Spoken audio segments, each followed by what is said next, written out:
एक दिन आप लोग देखिएगा, मैंने अगर उन 2 चुड़ैलों को घर से निकाल कर अकेले राज न किया तो मेरा भी नाम अलमास नहीं।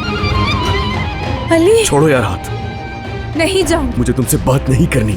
वो शख्स तुम्हारे बाबा है। मुझे पता था कि यही चल रहा होगा। देखिए मैं क्या करती हूँ। तुम नहीं। चुड़ैल, मेरे बाबा को छोड़ दो, पूरी चुड़ैल छोड़ दो। मर्द छोटा बच्चा, उसके कान भरने बंद कर दो। गुड मॉर्निंग नूर। कल रात मजा खराब हो गया था ना? किसी पर रहम मत करो, लेकिन कम से कम उस बच्चे पर तो कर।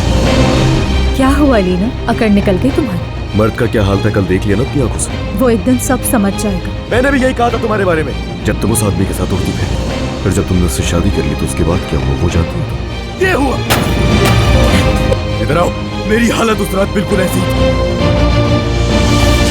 ये मोहब्बत बदुआ बन गई है, ये सजा